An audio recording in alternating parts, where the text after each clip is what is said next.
بەناوی خوای بەخشندەی میهرەبان بینەران و بیسەرانی خۆشەویستی پەیام لە هەر کوێیەگەن جوانترین سڵاو و خۆشەویستی خواتان لێبێ و ئەم کاتەوە هەموو کاتێکتان باش. خۆم بە خۆشحاڵ و بەختەوەرە زانم لە ئەڵقەیەکی نوێی بەرنامەی باس و خواز بە دیداریەوەی عزیز و خۆشەویست شاد دەمەوە.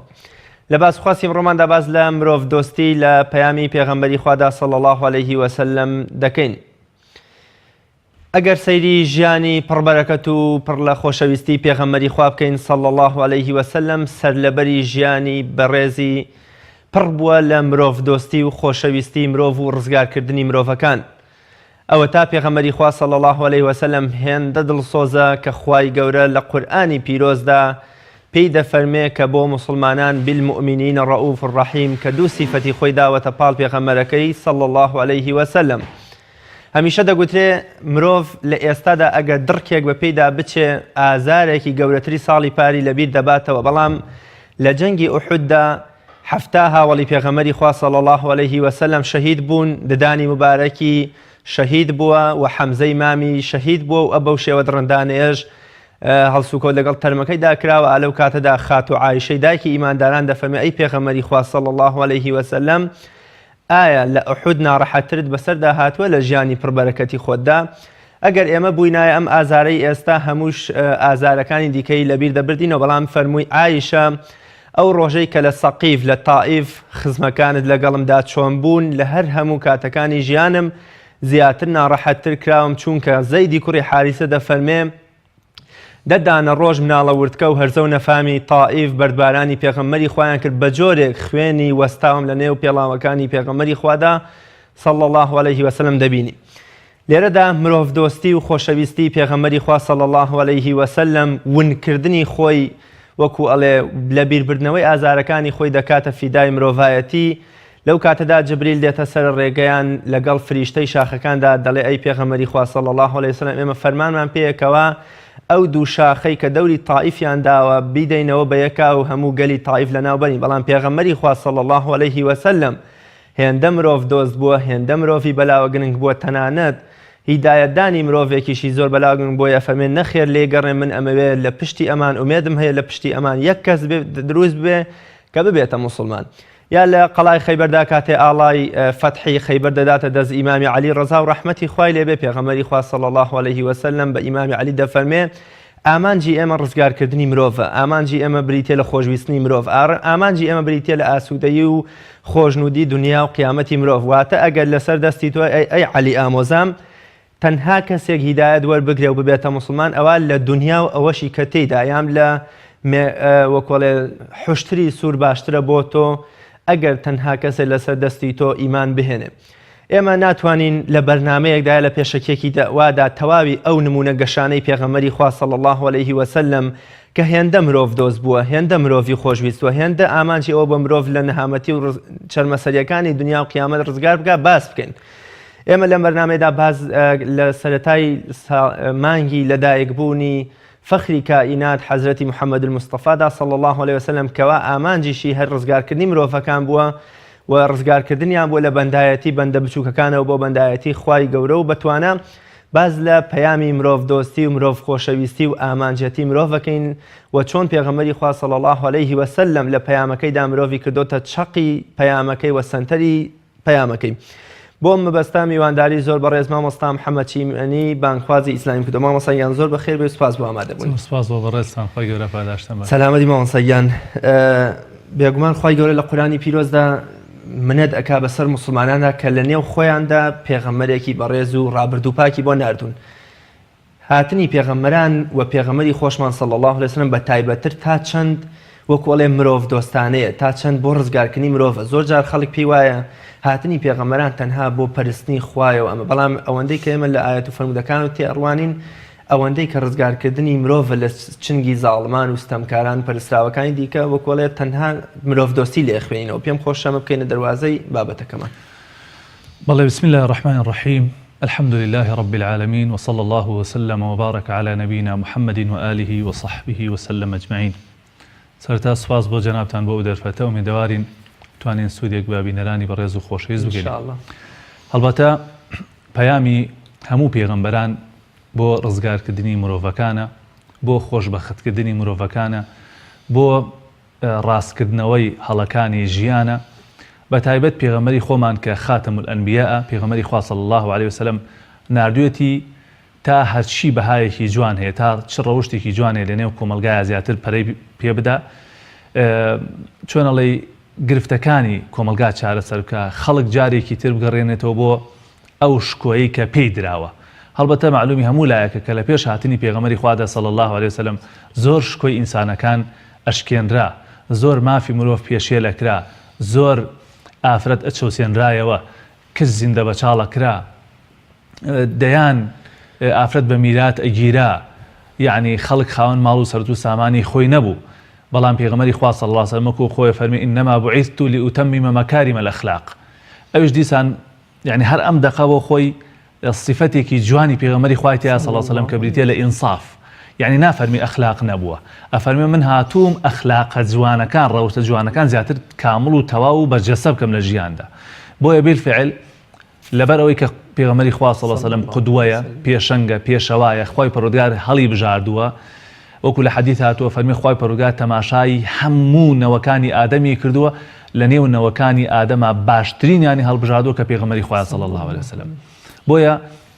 پێغەمبەری خوا صلی الله عليه وسلم خوای پەروەردگار وەکو لە حەدیثی صحیح هاتووە فەرمی كنت نبيا وآدم بين الروح والجسد هێشتا ئادەم لە نێوان ڕوح و لاشەیە بووە هێشتا نەبووە بە ئینسان خوای پەروەردگار بڕیاری پێغەمبەراتی پێغەمبەری داوە صلی الله عليه وسلم چونکە زانیوتی چ بەهایەکی هەیە چ قیەمێکی هەیە وخوای پەروەردگار شایەتی ئەم ئەخلاقە بەرزەی بۆ داوە کە فەرمێ وئینەکە لەعەلا خولق عەظیم کۆمەڵێ تەئکید لە پێشیەوە هەیە هەر لە ئینە و هەر لە لام و ئەوانە هەر لە وشەی عەظیم لە کۆتایە کە خوای پەروەردگار فەرمێ تۆ خاوەن ئەخلاق و ڕەوشتێکی زۆر مەزنی بۆیە پێغەمبەری خوا صلی الله عليه وسلم پەیامێکی گەورە پەیامێکی مرۆڤ دۆستانە پەیامێکی گەورەی پێ بۆ گەڕانەوەی شکۆ بۆ ئینسانەکان کە لە خلالی ژیانی عەمەلی پێغەمبەری خوا صلی الله عليه وسلم و لە خلالی فەرمودەکانی پێغەمبەری خوا صلی الله عليه وسلم بۆمان دەرەکەوێت کە چۆن شکۆی بۆ مرۆڤ گێڕاوەتەوە چۆن لە خەمی مرۆڤەکان هابووە چەندە لە خەمی پاشە ڕۆژی مرۆڤەکان بووە هێندەیش لە خەمی دنیایاندا بووە چۆن گرفتەکانیان چارەسەرکە چۆن جارێکی تر اعتیبار بۆ ئینسانەکان بگێڕێتەوە چۆن هەموو خاوەن حەقێک حەقی خۆی وەرگرێ و دواتریش کاری لەسەرەوە کردو کە بۆ قیامەتیان بۆ پاشە ڕۆژیان بەختەوەر و ئاسوودە و کامەران بن زۆر باشە مامۆستا پێم خۆشە باسی حاڵەت و وێزگەی مرۆڤدۆستی پێغەمبەری خوا بکەین صلی الله عليه وسلم لە کاتی گوناهکردنی شوێنکەوتوەکانی ئێمە زۆر جار کەسێک بە درێژایی تەمەنی چاکەمان لەگەڵا ئەکا بەڵام یەک خراپەی لەبێ ئیدی زەربی سفریەکەین پێغەمبەری خوا صلی الله عليه وسلم ئەو هەموو خراپەی بەرامبەر دەکرێ ئەو هەموو تاوان بۆ منە پێم خۆشە بەتایبەتتر لە کاتی گوناهدا ئەعرابیەک دێتە مزگەوتەکەی پێغەمبەری خوا صلی الله عليه وسلم میز دەکا هاوڵان پەلاماری دەن لێی دەن بەڵام پێغەمبەری خوا هێندە مرۆڤ دۆستە هێندە نەرمونیان دەڵێ لێی گەڕێن با تەواویشکە اینجا ناژلێ کابرا خۆی پاکی بکاتەوە اینجا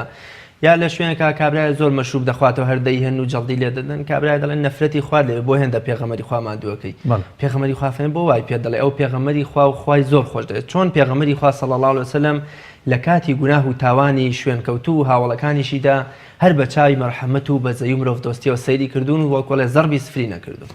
طبعا خوای پەروەردگار شایەتی بۆ پێغەمبەری خوا دا صلی الله عليه وسلم فەرمێ بالمؤمنین رؤوف الرحیم سەبارەت بە ئیمانداران خوای پەروەردگار پێغەمبەری خوا صلی الله عليه وسلم زۆر میهرەبان و زۆر بەبەزەیی بووە بە تایبەت کەسێک کە هەڵەیەکی کردووە ئەبێ هەموو کەسێک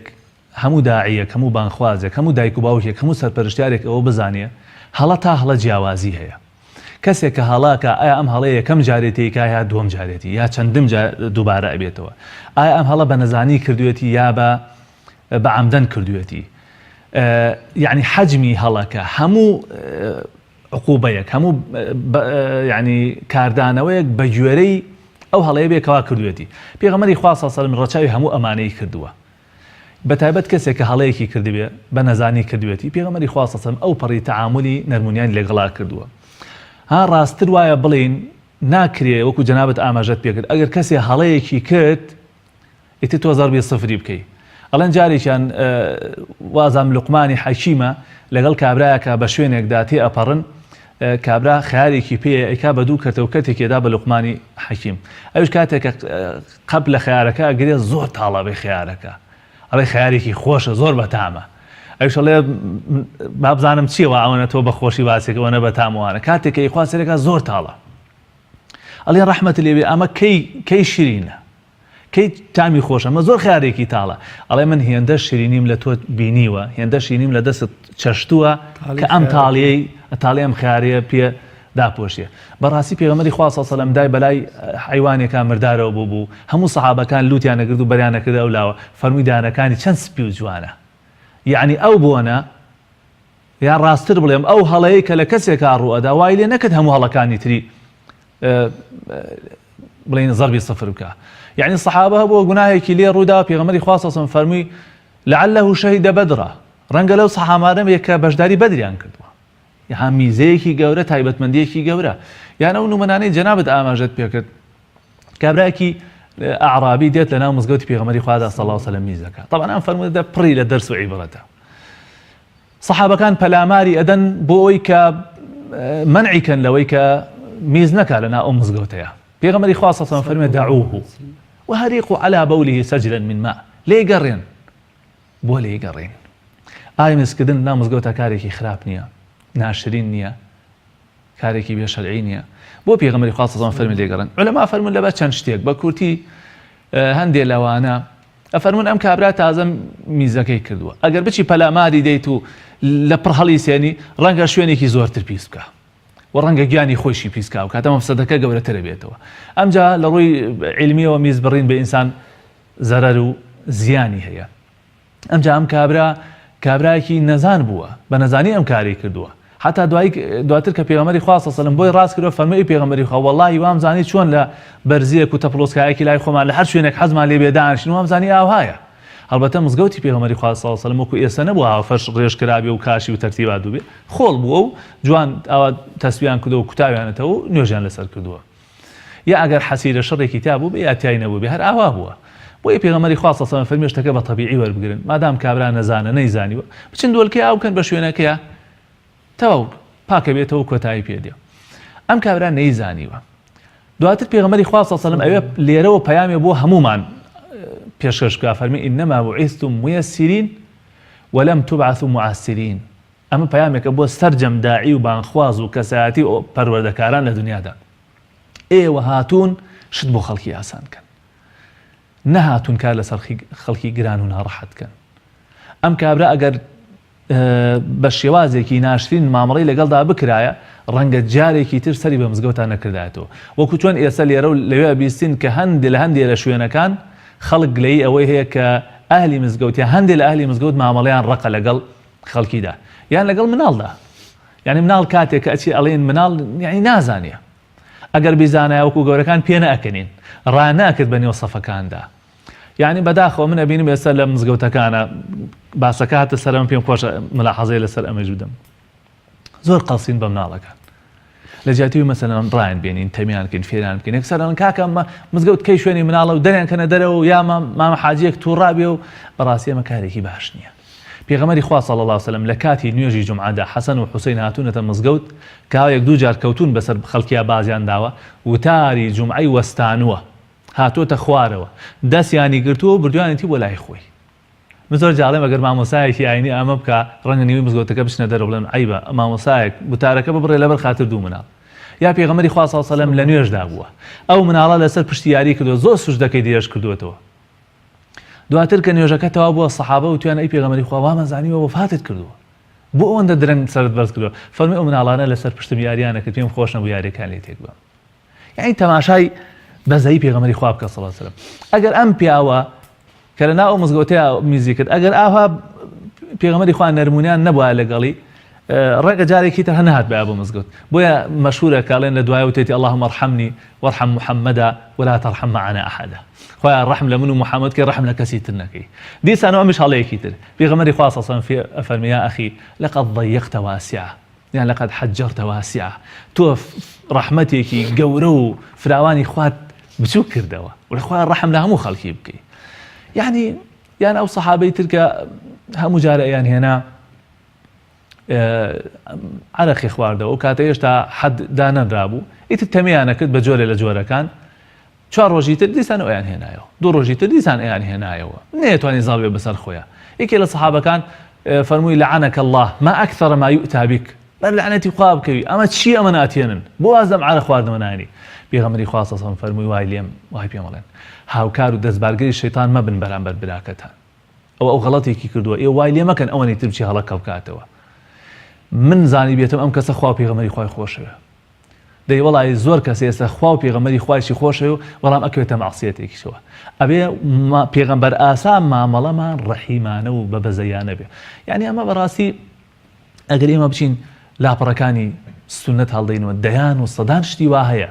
خۆ ئەم سەحابە ئەم جیلی سەحابە هەمویان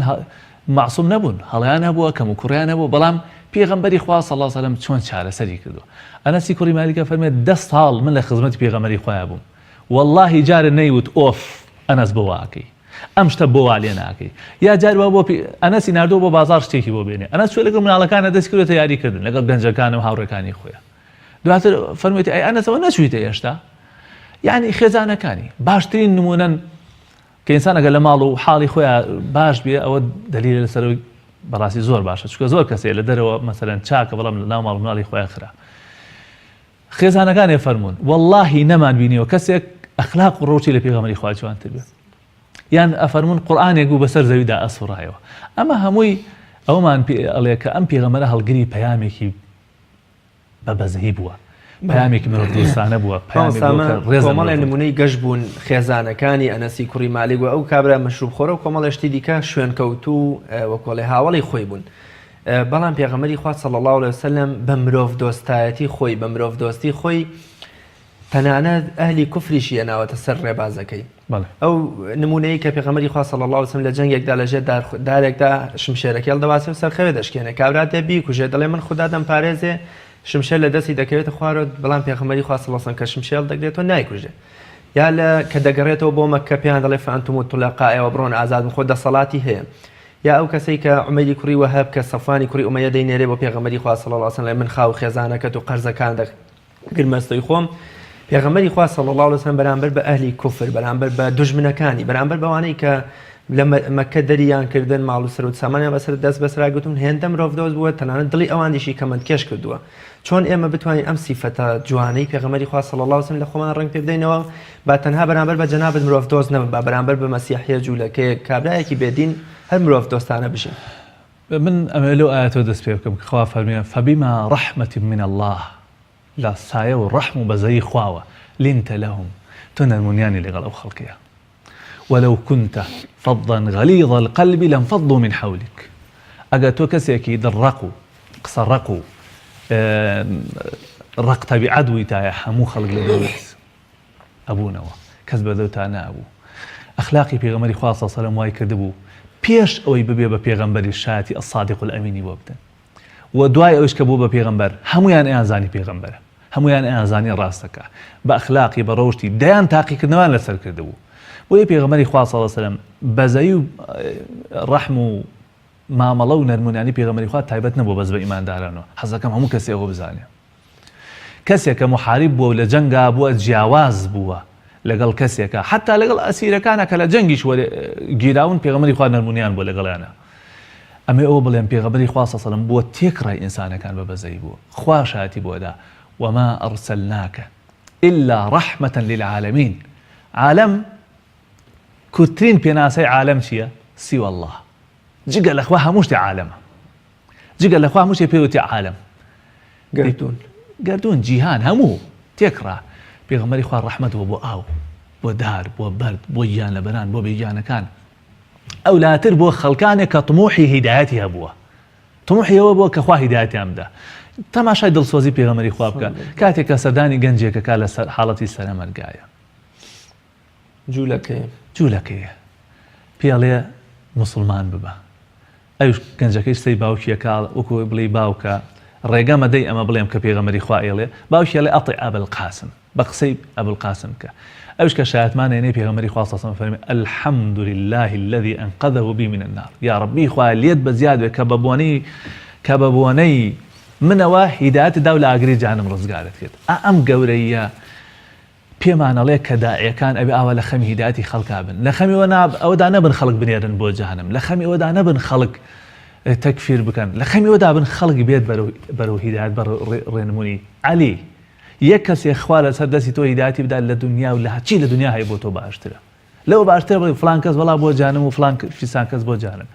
ئەو نمونانەی کە جەنابەت ئاماژەت پێکرد وە دەیان نمونەی تریش پێغەمبەری خوا صلی الله علیه و سلم چەندێ بەڕەحم و بەزەی بۆ لەگەڵ خەڵکە کابرا هاتۆ بیکوژیە بە شمشێرەکەی پێغەمبەری خوا صلی الله علیه و سلم بە شمشێرەکەی خۆی ویستی بیکوژیە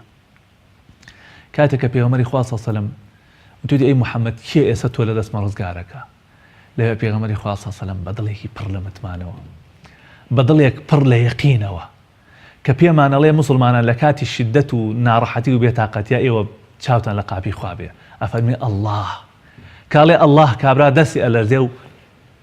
شمشێرەکە لە دەستیەکەوێتە خوارەوە ئەمجا پێغەمبەری خوا صلی الله علیه و سلم ئەفەرمی ئەی کێ تۆ لە دەست من ڕزگارەکە ئەمجا ئەڵێ ئەی پێغەمبەری خوا من کردم تۆمەیکە تۆ پیاوێکی بەڕێزی تۆ پیاوێکی لێبوردەی پێغەمبەری خوا صلی الله علیه و سلم عەرضی ئیسلامی بووەکە ئەڵێ دێ مسلمان ببە کابرا ئامادە نییە مسلمان ببێ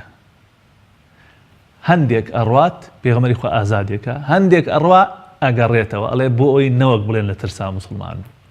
ئەوە ئەخلاقی پێغەمبەرانە کابرا دێت کابراایکی حیبڕی جوولەکە یەکی لە زانەکانی جوولەکە دێت لە ناو مەجلیسێکە ئەکا بە یەخی پێغەمبەری خوادا صلی الله علیه وسلم تون ڕایەوە شوێنێ ئەڵێ بۆ قەرزەکەم نادەیتەوە ئێوەی بەنی هاشم هەروە قەرز کوێرن ئیمامی عومەر دەست بۆ شمشێرەکە واڵی پێغەمبەری خوا ڕێگەم دەبا سەری لە لاشەی بکەمەوە پێغەمبەری خوا صلی الله علیه وسلم فەرمووی نا عومەر بەو بڵێ با جوان داوای قەرزەکەی بکە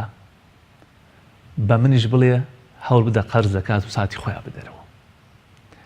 ئەمجا کابراڵێ وەڵڵاهی هەرچی ئەوسافی تۆ هەیە لە تەوراتە هاتۆتە دی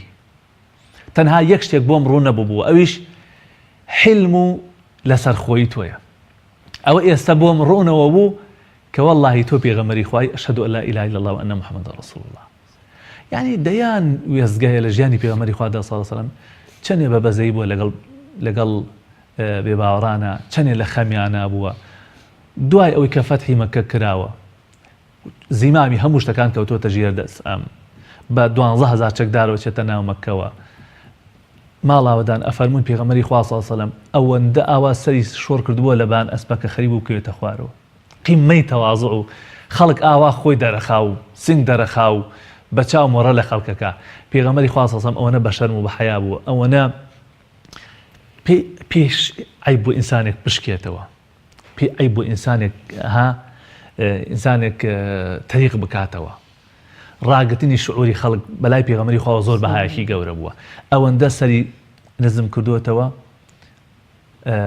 خەریبووە ئەڵەن خەریبوو لەسەر ئەسپەکە بکەوێتە خوارەوە بۆی کەس هەست بە شەرمەزاری نەکە یعنی لە دەیان شوێنی ترا ئەبینی پێغەمبەری خوا صلی الله علیه وسلم مراعاتی شعوری خەڵکی کردووە هەستی خەڵکی ڕاگردووە سەحابەیەکە فەرمێ لە ناو نوێژدا کابرایەک پشتبووی منیش وتم یەرحەموکە الله لە ناو نوێژەکەیە ئەڵێ سەحابەکان هەموویان سەیریانە کردم و پێەکەنین هەر لە ناو نوێژەکەیان منیش وتم لەبار دایکتان بچن بۆچی وها پێم سیر مەکەن ئەڵێ کەشتیان دەستیان کردە پێکردین ئەیانداوە سەرڕانی خۆیانە دواتر کە لە نوێژەکە تەوا بووم پێغەمبەری خوا صلی الله علیه وسلم وەڵڵاهی نە قسەی پێکردم نە چارەی گەشت کرد نە لێم تووڕە بوو نە شتێکی پێوتم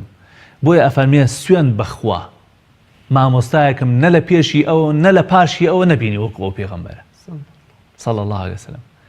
هیچ قسەیەکی پێ نەکردم دوای فەرمووی براکەم ئەم نوێژەی ئێمە ئەبێتە نا تەسبیحات و قورئان و زیکر و یاد و ئەو شتانەی تێدا بکرێن نابێ ئەو قسەی تێ بکرێ وەکو کەسێکی تر لە دەرەوەیکە ئەم نەرمونیانێ و ئەم هەڵسوکەوتەی پێغەمبەری خوا صلی الله علیه وسلم لەگەڵ مسلمانان و لەگەڵ غەیری مسلمانانە وای کرد ببێ بە مای ڕاکێشانی سەرنجی خەڵک و بەرجەسەی ئەوە کە خوا فەرمی وما ئەرسەلناکە ئیلا ڕەحمەتەن للعالمین بەڵێ بێگومان جەنگ و کوشتار ڕوبەڕووبوونەوەی دوو سوپا هەرچی بەهای جوان و مرۆڤایەتی و شکۆی مرۆڤێ ژێر پێ ئەخرێ ئەمە مەبەستمە ئەو سوپایانەی کە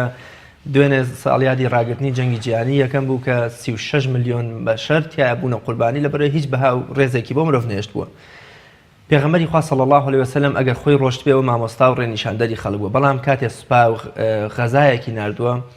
فەرموویەتی دیل مەکوژن قەشە و ڕاهیب مەکوژن ئافرەت مەکوژن شوێنی ڕاکردن مەکەون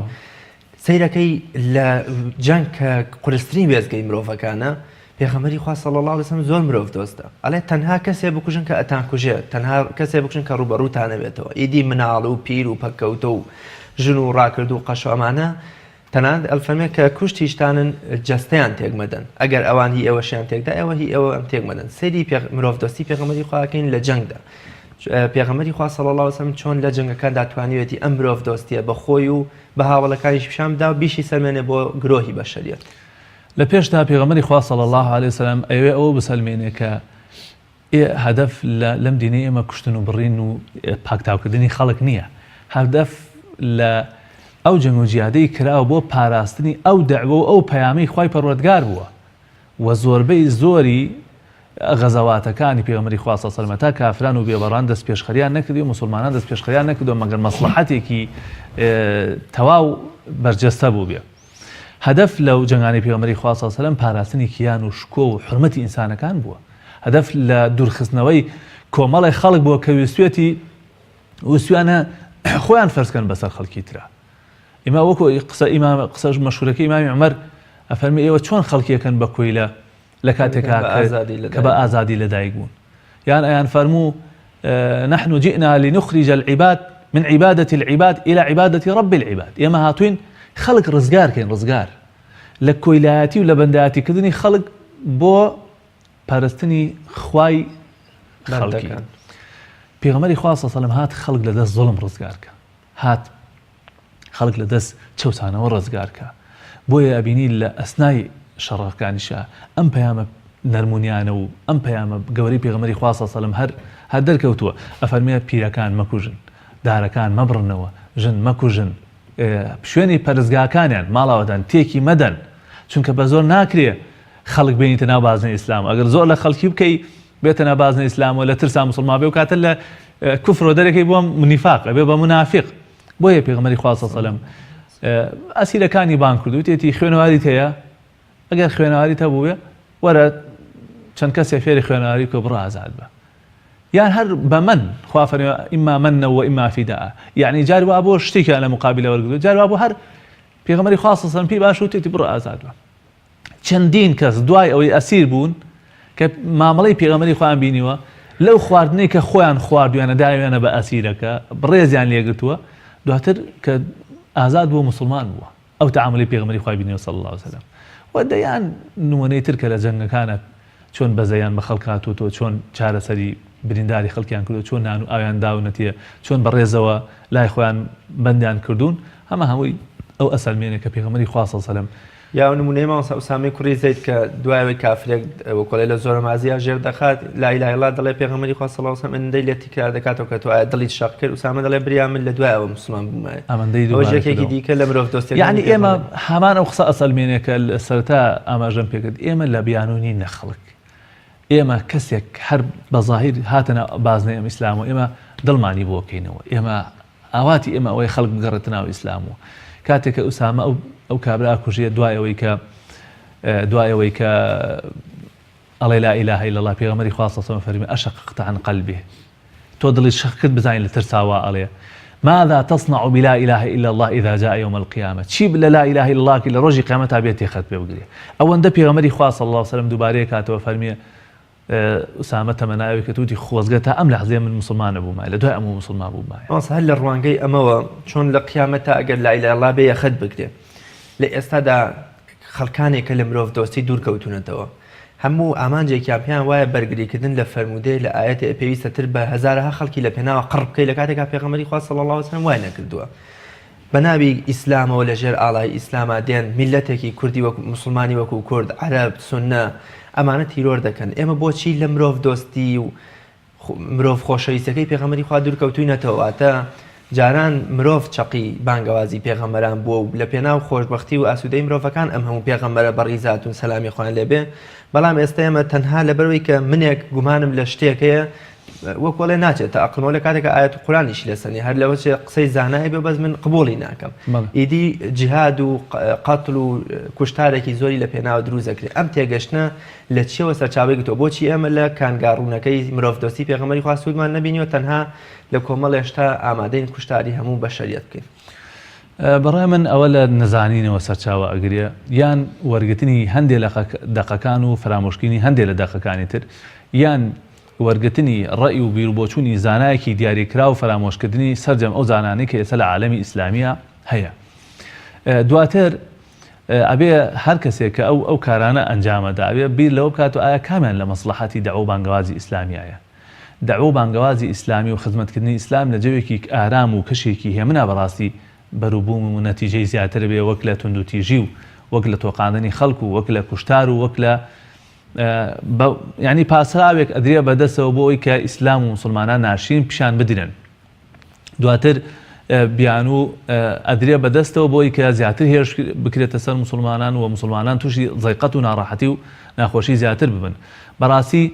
من وا ئەزانم تەنها نەزانینە و نەزانین دەردێکی زۆر کوشندە و خەتەرە ئەگاتە ڕادەیەک ئینسان هەموو شتێکی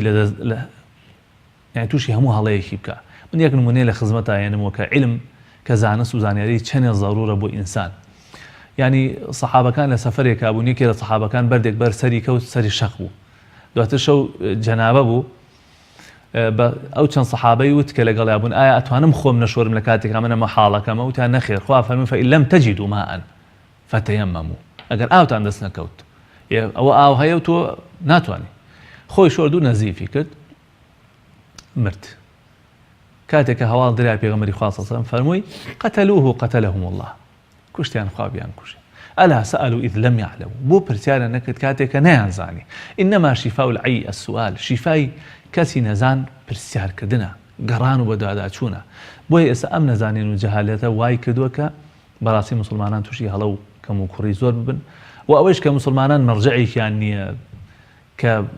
بگەڕێنەوە بۆ لای کە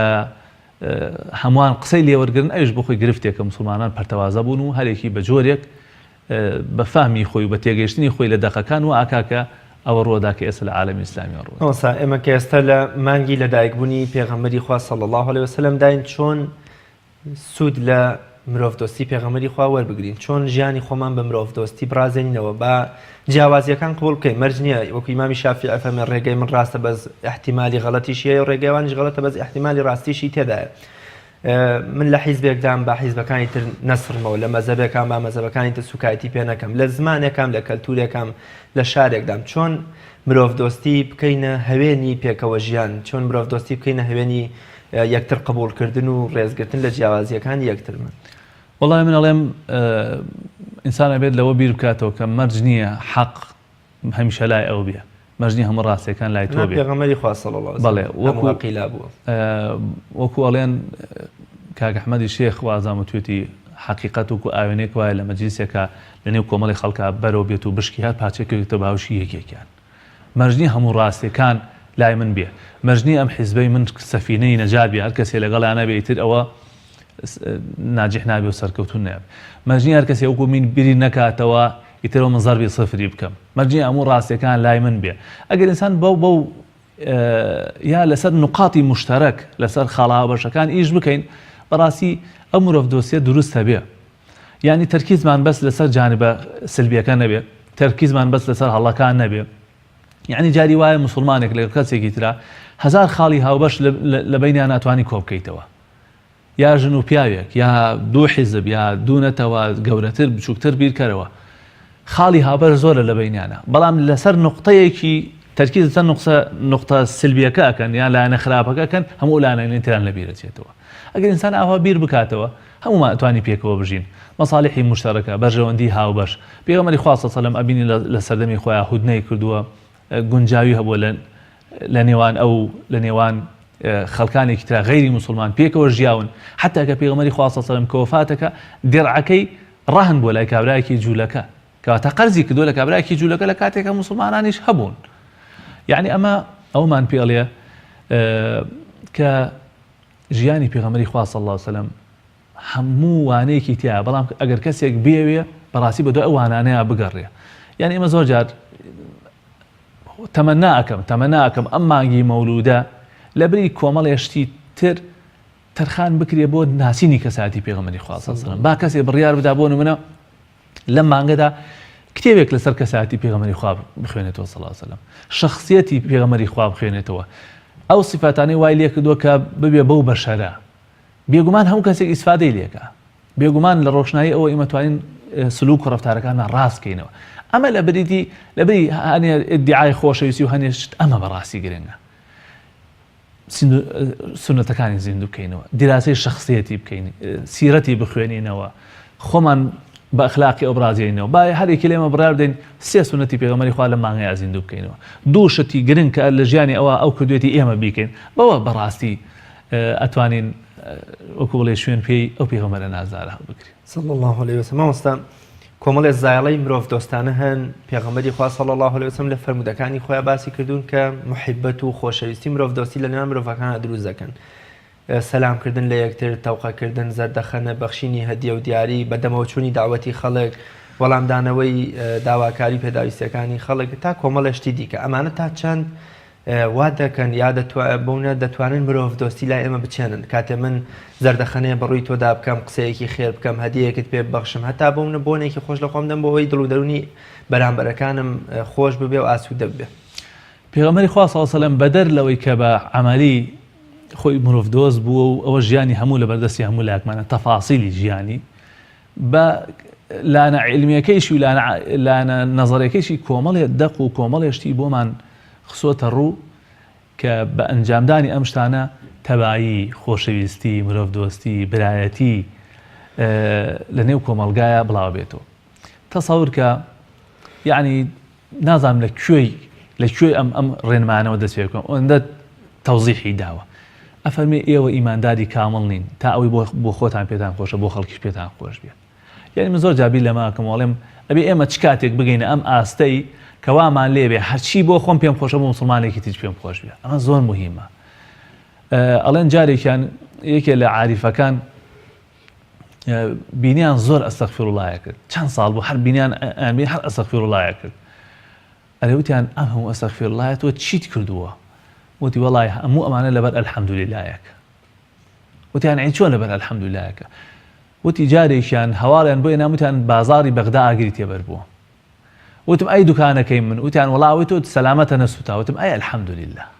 یعنی ها معنا ئەوەی خەڵک سوتاوە خودپەرستیەک بووە ئەوە خودپەرستیە و یعنی ئەوەی خەڵک سوتاوە کێشە نیە گرنگ ئەوەی خۆ سەلامەتە لەبەر ئەوە من ئەو فەرمودەی پێغەمبەری خوام جێبەجێ نەکرد کە فەرمیێ بەڕاستی ئەوەی بۆ خۆت پێت خۆشە بۆ برایەکی مسلمان شەوێ پێت خۆش بێ لەبەرەوە چەند ساڵە من داوای لێبوردنە خۆی پەروەردگارەکەم ئەگەر مسلمان ئاوا بیر بکاتەوە ئازاری دراوسەکەم بە ئازاری خۆم بزانم خۆشی تۆ بەهی خۆم بزانم سەلامت لێ بکەم ڕۆم خۆش بێ لەگەڵ تا دیاریت بۆ بێنم وەکو جەنابەت فەرمووت نەخۆش کەوتی سەردانت کەم کەسێک من دوای جەنازەکەی بکەوم دەست بێنم بەسەر مناڵی بێ باوکە یارمەتی هەژار و فەقیرەکان بدەم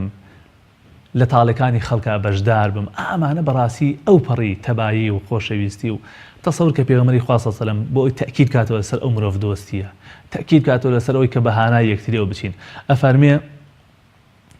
وەلئن ئەمشی مع أخي في حاجة أحب إلي من أن أعتكف في هذا المسجد شهرا أفرميه أجر لقل براكي مسلمان أبتم بيداويسيكي بجيب كم نيوتو إلى بيداويسي قيامة بيداويستيك إيشيكي براپرينم خميكي لكول كمو آزاريكي لقلا هالقرم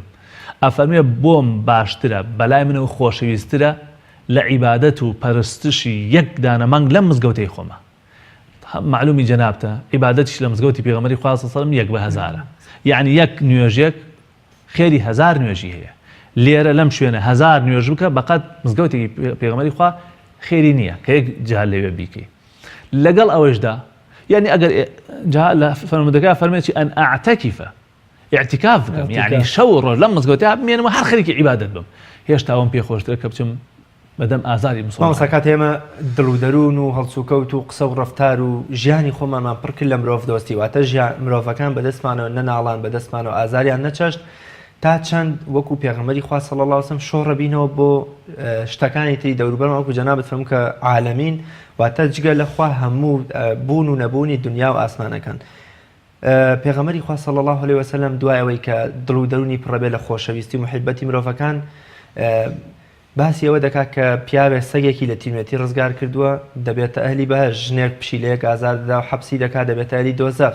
حشترێک دێتە خزمەتی پێغەمبەری خوا صلی الله علیه و سلم سکاڵای خراپی و بێویژدانی خاوەنەکەیەکە. یا ئەو دارخورمایی کە کردوێتی بە مینبەر و پاشتر بەجێ ئەڵێ پێغەمبەری خوا تەنانەت هەستی ئەویش ڕائەگرێ و پێی دەڵێ کە تۆ یەکێکی لەو دارانی لە بەهەشتا من لەژێر سێبەری تۆ دەحاسێمەوە. کاتێک ئێمە مرۆڤ دۆستی وای لێ کردین کەوا مرۆڤەکانمان زۆر خۆشویست، ئەو کاتە دەتوانین بۆ شۆڕ بینەوە بۆ شتەکانی دەوروبەریشمان، ئەوانیش لەم مرۆڤ دۆستی خۆمانەوە سوودمەند من نەگەوەی و کاک ئەحمەدی موفتیزادە فەرمێ ئەو مناڵە ورتکەی لە گەڕەکە تووتکە سەگەکان ئازاردە سبەی دوو سبەی دەبێتەوە بە جەلادی زیندانەکە. بەڵێ بێگومان ئەگەر ئێمە وەکو جنابت فەرمووت ئەگەر ئەو ئەخلاق و ئەو قیمە جوانانە و ئەو بابەتانی کە خزمەت بە ئینسان و بە مرۆڤاتێکین لە خۆمانە بەرجەستەی بکەین، هەم خۆمان لێ ئەحەسینەوە و هەم کۆمەلگا لێ حەسێتەوە، هەموو تاکەکان لێ حەسێنەوە، دواتر هەموو ئەو شتانەیش کە لەو کۆمەلگایە، یعنی لە کۆمەلگای پێغەمبەری خوادا صلی الله علیه و سلم تەنها مرۆڤەکان شکۆیان نەبوو، تەنها مرۆڤەکان مافیان نەبوو، تەنانەت حیواناتەکانیش گیانلەبەرەکانیش هەموو شتەکانی تریش لە ئیسراحەتەون. پێغەمبەری خوا صلی الله علیه و سلم کابرایەکە بینێ چەقۆکەی کولا فەرمیە لەخوا بترسێتەوە دوو جا ئەم حیوانە سەربڕی بۆ لە بەرچاوی تیژیەکەی چەقۆکە تیژکە و داواتر بچۆ سەری بڕە، حتا لە شێوازی سەربڕینە یعنی بێ ڕەحم و بەزەیی بەکار بێنرێ. ئەو ئاژەڵانە چۆن مافیان دابین بکرێت کاتێک کە پێغەمبەری خوا صلی الله علیه و سلم مشترێکە بینێ جارێکێ لە صفەتی وشترەوەی ئەگری، یعنی هەر فرمێز بە چاوی دێتە خوار وەکو چۆن مرۆڤ فرمێز بە چاوی دێتە خوارەوە، ئەفەرمێ ئەوە کێ خاوەنی ئەو وشترەیە، ئەو وشترە زمان حاڵی ئەو وشترە گلەیی ئەوە کاکە باری زۆری پێڵە گیرێ و خواردنی کەمی ئەدرێتێ. یعنی بینیوێتی حیوانە داغ کراوە، فەرموویەتی خوا لەعنەت لە کەسێک کە ئەگەر ئەو حیواناتەنە ئەو حیوانە داغ بکەن. یعنی یا ئەو نمونانەی کە جەنابت فەرمووت کەسێک چۆن بۆ سەگێک باش بووە، یعنی ئەمە چی جای ئەگەر ئینسان لەگەڵ ئینسانێکە ئەوە باش بێ، ئەمانە بەڕاستی دەیان دەقیترێکە پێغەمبەری خوا صلی الله علیه و سلم ڕەحمەتەکەی شۆڕبۆتە خوارەوە، ئینسانەکانی تەجاوز کردووە، گەیشتوتە گیاندارەکان حتا بۆ بە گیانەکانی تریش. ئەمە ڕێک بەرجەستەی ئاەتێک کە خوا فەرمی وما ئەرسەلناکە ئیلا ڕەحمەتەن للعالەمین. من زۆر ئەو کتێبانم هەندێک لەو کتێبانم خوێندوەوە کە باس لە ڕوانگەی گەشە پێدانی مرۆیەوە باس لەوەکەن کە ئینسان چۆن خۆشەویستە بێت ناو خەڵکا، چۆن کاریگەری زیاترە بێ، چۆن ئەبێتە کەسایەتێکی سەرکەوت و باوەڕ بکە. هەموو ئەوان لە ژیانی پێغەمبەری خوادا صلی الله علیه و سلم بەرجەستەیە، قودوەی هەموو مدەڕیبەکان و قودوەی هەموو مامۆساکان و قودوەی هەموو کەسایەتەکان لە پێغەمبەری خوادا صلی الله علیه و سلم. بۆیە ئەبینی کاتێک کە کابرایەکی غەیری موسڵمان دێ باسی شەخسیەتەکانەکە، یەکەمین کەسە کاتە پێغەمبەری خوا صلی الله علیه و سلم کە زۆرترین تەئسیری هەبووە. تەئسیر و کاریگەری بە چییە بێ؟ بە قسە نابێ. غاندیژە فەرمێەوەی کە من زانیوە محەممەد بە شمشێر نەیتوانێت ساڵ بێ، بەڵکو دڵ و دەرونی خەڵکی، دڵ و دەرونی خەڵک بە ڕازگۆیی بە وەفای لەگەڵ بەرامبەرەکانیان بە جێبەجێکردنی مەواعیدی بەوە توانێتی دڵی خەڵکی بۆ لای خۆی کەمەندکێشکە. ئیتر ئەوە معلومە هەر کەسێک ئەوێ شخصیەتی بێ لە کۆمەلگایە، کەسایەتی هەبێ، بێ بە قائید، ببێ بە پێشەوا، ببێ بە دان خولی سەرکردایەتی بینێت، چۆن ئەبێ بە سەرکردە، چۆن ئەبێ بە قائید. وەرە ژیانی پێغەمبەری خوا بخوێنەوە صلی الله علیه و سلم، هەر ڕۆژی مەبدەئێکی لە ژیانی خۆتا بەرجەسە و جێبەجێ بکە، تۆ ئەو کاتە قائیدی، تۆ کاتە پێشەوای، هەمان لەو نورەی پێغەمبەری خوا صلی الله علیه و سلم تۆش منعەکیس ئەبیت. مامۆستایان کۆتا قسە و سەرنجت چیە لەبارەی مرۆڤ دۆستی و مرۆڤ دۆستی لە ژیانی پێغەمبەری خوا و لە ژیانی خۆماندا چۆن مرۆڤ دۆستی ڕەنگ پێ بدەینەوە لە یەک خولەکدا کۆتا قسە و سەرنج؟ وەڵای من ئەڵێم حیاتی پێغەمبەری خوا صلی الله علیه و سلم بەڕاستی پڕێتی لە وێزگە بۆ ئینسانەکان خۆیان بەهێزکەن، بۆ ئینسانەکان خۆیان کامڵکەن. کورتترین پێناسە بۆ پێغەمبەری خوا صلی الله علیه و سلم الئینسان الکامل، ئینسانێکی کامڵ، ئینسانێکی تەواو. کەڵێم کامڵ بەو مەعنا نابی بە مەئاستی فریشتەکان، بەڵام وەکو ئینسانێک لە ئەخلاقا کامڵە، لە گەیاندنی داوا و بانگوازا کامڵە، لە پاراستنی حورمەتی ئینسانەکان و بەرجەستەکردنی ئەواتی کە خوا فەرمی وەلەقەد کەڕەمنا بەنی ئادەم، ڕێزمان لە بەنی ئادەم کردووە، بەڕاستی شکۆی بۆ ئینسانەکان گێڕاوەتەوە، نەیهێڵاوە خەڵک بەناو ناتۆرە بانگ بکرێ، نەیهێڵاوە خەڵک لە پاشمن لە باز بکرێ، نەیهێڵاوە خەڵک بوهتان بۆ کەسی تر بکە. خلاصە ئیشی کردو لەسەوەی کە مرۆڤەکان بە حورمەت بن، بە شکۆ بن، تەوسیەی کردو کە باش بن لەگەڵ ئافرەتانە، ڕێز ئافرەتان بگرن، زوڵم لە مناڵەکان بکەن، زوڵم لە ئەو بەندانە بکەن کە لە بەردەستیان نابووە. خلاصە ژیانی پێغەمبەری خوا صلی الله علیه و سلم بەڕاستی جێ ئەوەیە کە ئینسان هەر کەسێ مرۆڤ دۆستانە بیر بکاتەوە لەگەڵ خەڵکە مرۆڤ دۆستانە تەعاملکە ئەو با تەماشای ژیانی پێغەمبەری خوا بکات صلی الله زۆر زۆر سپاس بۆ بەڕێز مامۆستا مەلا محەممەد چیمەنی زانا و بانگخوازی ئیسلامی سپاس دەکەم ماوەسەیان بەرنامەکەت ڕازاندەوە خی گەورە پایدارتان بکات بینەرانی بەڕێز و خۆشەویست ئومێد دەکەین خی گەورە بمان کاتە مرۆڤێکی مرۆڤ دۆست و مرۆڤەکانمان خۆش بێ و لە ڕوانگەی مرۆڤ دۆستی پێغەمبەری خوا صلی الله علیه و سلم ژیان بکەین و خی گەورە لەم مانگە پیرۆزەدا دەروی خێر لە میلەتی کورد و تەواوی موسڵمانانی جیان بکاتەوە تا بە یەگەشتنەوەیەکی تر بە خی گەورە و مێرەبانتان ئەسپێرم خواتان لەگەڵ